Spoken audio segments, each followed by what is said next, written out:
iteka n'umunezero ntangere vyo gusubira kubana namwe banywanyi bacu mubana natwe mu makuru n'ibiganiro vya misi yose tubandanya gushikiriza kuri no mbonesha kure yacu kandi yanyu Muhuza TV. Uyu ni umwanya tugiye kubagezako amakuru biriko biravugwa bigezweko muri kano kanya ngaha mu gihugu c'u Burundi. Ni amakuru tuza kugaruka cane cane ku biriko biravugwa bigezweko ngaha mu gihugu c'u Burundi ndetse no mu karere ka Afrika y'ubuseruko, cane cane tugaruka ku vyatangajwe n'umukuru w'igihugu c'u Burundi Varisito Ndayishimiye kubirabana n'intambara iriko irabera mu buseruko bwa Repubulika Iharanira Intwaro Rusangi ya Kongo, ndetse n'ingene yavuze yuko iyo ntambara ishobora gukwegera igihugu c'u Burundi, ibitero vya M23 bikabandaniza mu gihugu c'u Burundi.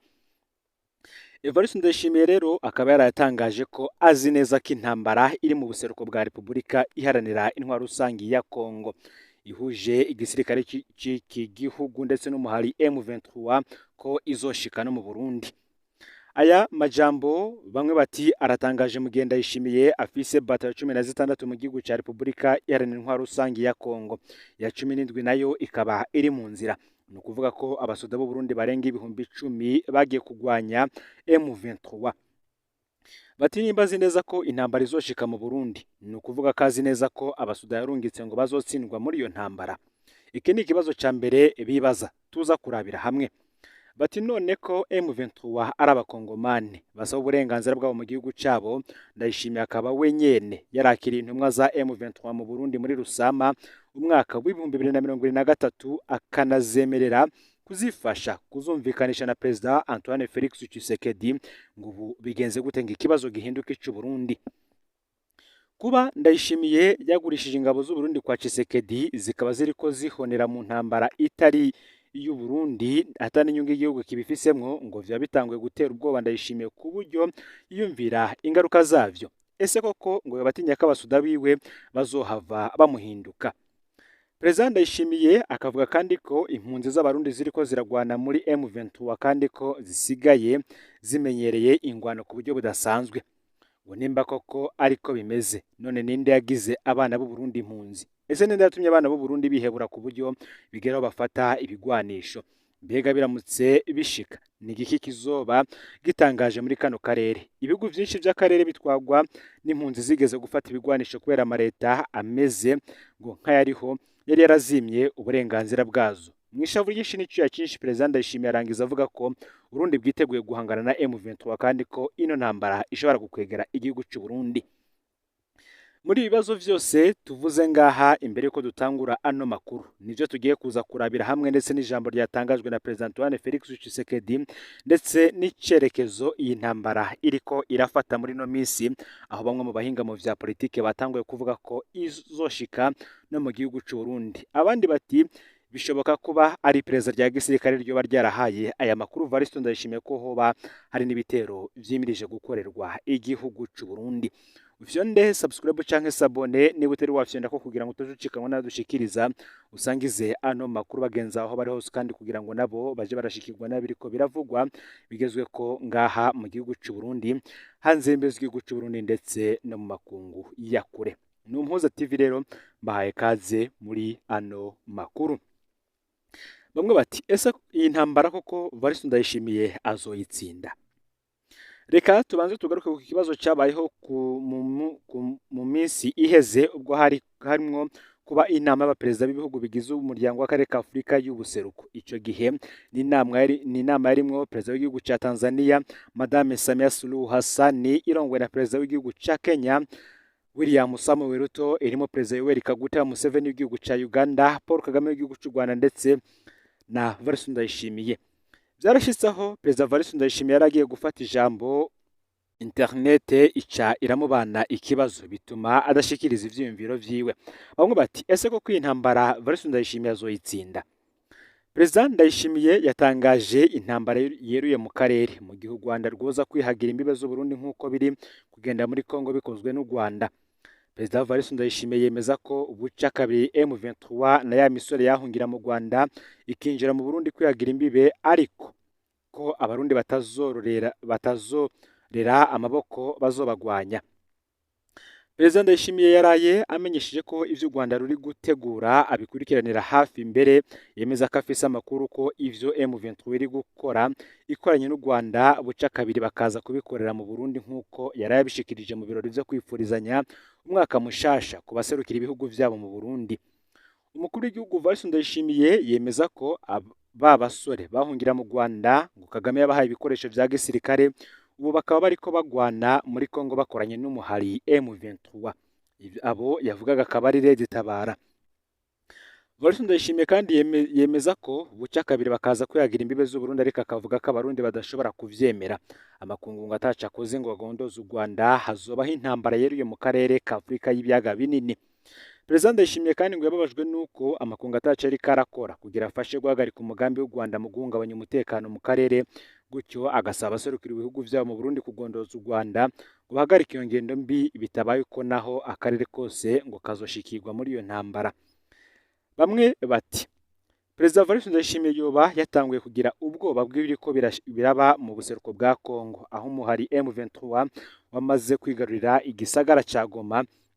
Nawe rero akaba afise ubwoba ko bashobora kuzomusanga mu gihugu c'u Burundi, kandi n'ubundi ingabo nyinshi yarazirungitse muri ico gihugu ca Repubulika Iharanira Intwaro Rusange ya Kongo. Nk'uko bitangazwa na Radio Haguruka, bati umukuru w'igihugu c'u Burundi yoba afise ubwoba ko abasirikare yashoye mu ntambara mu gihugu ca Kongo bashobora kumuhindukirira inyuma yo kugirirayo ibibazo n'ingorane.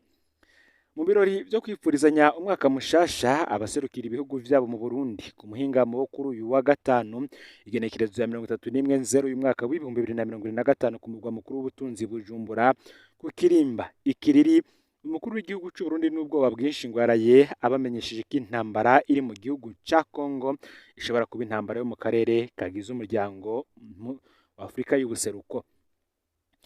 Nk'uko bitangazwa na Radio Haguruka, ngabanje kwirengagiza uruhara yagize mu kurungika abasirikare b'u Burundi mu gihugu ca Kongo kandi bakagirirayo ingorane. Evariste Ndayishimiye yasavye abagize uwo muryango guhagarika iyo ntambara ngo kuko ishobora kuba ikibazo gikomeye. Akaba yasavye kandi amakungu gukurikirana neza ikibazo ico gihugu ca Kongo kirimwo, mbere agasaba ko hoba ibiganiro kuko ingwano itigeze itora umuti. Ivyo byose nk'uko akunda kubivuga, nejo yasubiye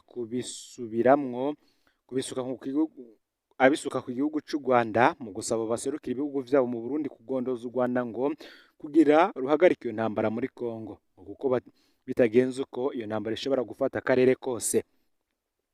Aha Evariste Ndayishimiye ngo akaba yemeje ko u Burundi ngo butazokwigera na rimwe bwemera ko ubwigenge bw'ibihugu vyo mu karere buvogerwa, kandi inzu y'umubanyi ngo ihiye na rwawe iba yegereje. Yamara ngo naho umukuru w'igihugu c'u Burundi atanguye kuvugana ubwoba burenze wa wundi ati intabwirwa ibwirwa nuko amaso atukuye, kandi bati agasozi ntibabwirwa kahiye abagabo babona. Ngo kuva Evariste Ndayishimiye ahitamwo kuja kwifatanya n'igihugu ca Kongo, abarundi n'amakungu ntako batari bagize mu gusemerera bahanura ko ivyo bintu agiyemwo bizozanira akarambaraye igihugu. Ngo n'ubundi natikebuka ngo abone ko inzira y'ibiganiro ariyo yonyene ikwiye gukoreshwa mu gukemura ibibazo bitandukanye, ngo azoruhuka akweza ingorane kandi akwegere n'igihugu cose c'u Burundi.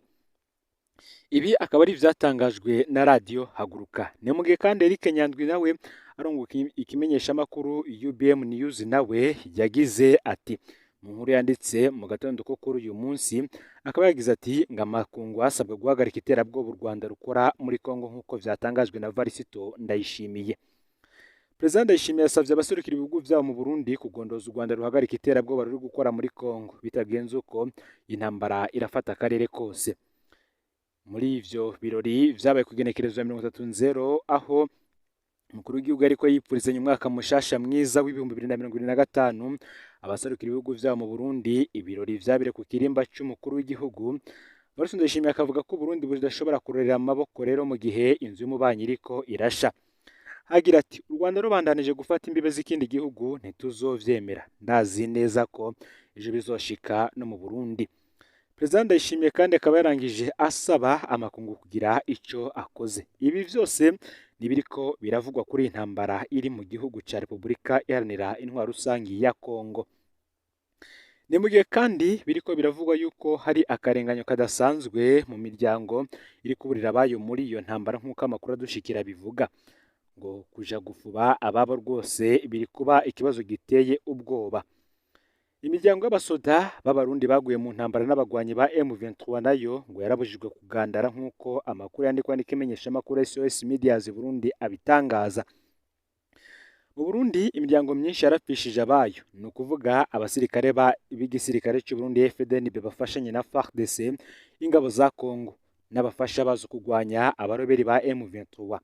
Imiryango ikavuga ko yabujijwe kugandara. Ishirahamwe SOS Medias Burundi yaragendeye imiryango mu ntara y'Cibitoke mu buraruko bushira uburengero bw'igihugu barayaga, ndetse no kuri ico kibazo baronkako umuco. Iyo miryango yemeye kuvugana n'iki kinyamakuru candika inkuru za politike n'izitandukanye ngaha mu gihugu c'u Burundi, niyo mu makomine ya Mugina, Mabayi, Bukinanyana na Buganda. Nk'uko intahe zabo zivyerekana, haciye indwi irenga bamenye urupfu rwabo mu miryango yabo. Amasoko yacu yiyamiriza ati ariko indongozi za politike n'igisirikare n'abasirikare baratubujije kugandara. Muri komine ya Bukinanyana nk'akarorero, ikinyamakuru SOS Medias Burundi ngo caharuye imiryango ine abayo bapfiriye mu buseruko bwa Kongo mu ndwi iheze, baba mu turere twa Mikoni, Nsehe ndetse na Bumba.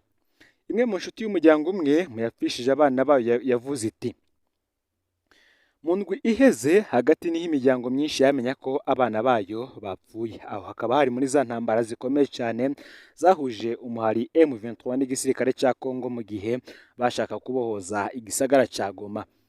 Yongeye ko ati ubuyobozi bukuru bw'ingabo z'u Burundi butanga amakuru make cyane ku bijyanye n'urupfu rw'abo basirikare bo mu karere kacu. Hari imiryango kandi yamenyeshejwe ko abana bayo bapfiriye mu mpanuka zo mu mabarabara, niko twamenye. Ariko rero amakuru ava mu gisirikare yaramenye mbere n'amakambi abo bahisi barimwo. Ngo abahisi bari bakorera mu makambi y'abasirikare bagwanira hasi y'J10, J12, 41 ndetse n'Amajana 212. Ni mu gihe kandi umuvyeyi wo mu gace ka Mikoni arashinga intaha ati umuhungu wanje yapfuye mu ntambara yo muri Kongo, yariko aritegurira gukora ubugeni bwiwe. Muri rusangi nk'uko imiryango yabuze abayibivuga, abasirikare 12 bo muri izo komine zavuzweho hejuru barapfiriye mu ntambara n'ingabo za M23 mu bihe vya vuba. Bamwe muri abo basirikare bamenyererejwe mu ikambi ya Mudubugu mu ntara ya Bubanza mu burengero bw'igihugu imbere y'uko barungikwa mu gihugu ca Kongo. Aba rero bashoboye no kuja gusezera abavyeyi babo, abakuru b'igisirikare bobo batabizi.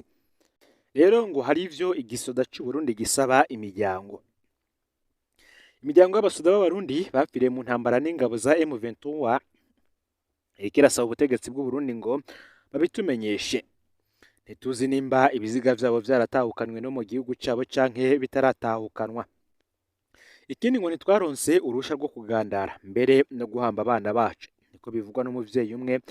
Umwana wiwe w'umuhungu yishwe n'abagwanyi ba M23 muri ku kwezi kwa Nzero. Muri komine Buganda, inshuti y'umusirikare yapfiriye muri Kongo ku igenekerezo ya 19 Nzero y'umwaka yavuze ko uwo yahamagawe vyihuse ngo anyarukire mu ngabo bakorana muri Repubulika Iharanira Intwaro Rusange ya Kongo mu gihe ari mu karuhuko. Avuga ati yari yaragiye muri Somalia inshuro zibiri. Aranongera ko aranarira ati vyarumvikana ko yiyumva ko ashobora gupfira muri Kongo. Igihe tumuhamagara yari yacitse intege cyane, aca asaba ko twomusengera. Umuryango wiwe wabaye cyane ukaba usaba abakuru b'ingabo z'u Burundi ngo batwereke n'imiburiburi kiziga ciwe kugira ngo tumuhambane iteka. Muvyara w'uwo musirikare yashingiye ati ubusirikare bw'igihugu bwaratomoye ngo nta kugandara.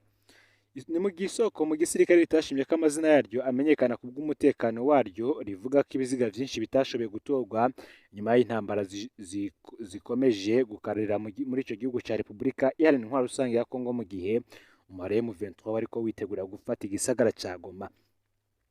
Ivya Cibitoke si vyo vyonyene, iyindi miryango myinshi yo mu ntara zitandukanye z'igihugu c'u Burundi nayo nyene iriko iraca muri izo ngorane nyene, mu gihe Kongo ingabo z'u Burundi muri Kongo ingabo z'u Burundi zerekezwa n'abagwanyi b'umuhari w'urwaruka rwa CNDD-FDD Imbonerakure umugambwe uri ku butegetsi ngo ufatwa n'ishyirahamwe mpuzamakungu ni nk'inkorabara nabo nyene baricwa mu kwezi kwa Nzero. Iki kinyamakuru kikavuga ko camenye batatu muri bo bishwe muri Kongo vuba bakomoka mu ntara ya Cibitoke nk'uko amakuru adushikira. Iyi ntambara iriko irabera mu gihugu ca Repubulika Iharanira Intwaro Rusange ya Kongo ngirimwo iratera vyinshi mu bibazo bitandukanye ngaha mu gihugu c'u Burundi yaba mu vya politike ndetse no mu bindi bitandukanye, aho benshi bariko baragaruka kuri aya majambo yatangajwe n'umukuru w'igihugu Evariste Ndayishimiye avuga ko intambara iri muri iki gihugu ishobora no gukwegera igihugu c'u Burundi naco kikisanga muri iyi ntambara vyeruye, kandi naco kikisanga kiri kugwana n'umuhari witwaje ibigwanisho wa M23 gufadikanije na Red Tabara. Ese aya majambo yatangajwe n'umukuru w'igihugu mwe murayashikiriza ikigira ico shikirije muri komanteri kugira ngo bagenzawe musangire ivyiyumviro. Ngaho rero amakuru yaragezwe ko muri kano kanya ufyonde subscribe canke sabone niba utari wafyonda ko kugira ngo tuzoshikirwa na dushikiriza sangiza no makuru bagenzaho bari hose kugira ngo nabo baje baraba mu bambere bashikirwa nayo biriko biravugwa bigezwe ko hoba muri politike agateka kazina muntu umutekano ubutungane ndetse n'ibindi bitandukanye. N'umuhuza TV rero Imana ibahezagire.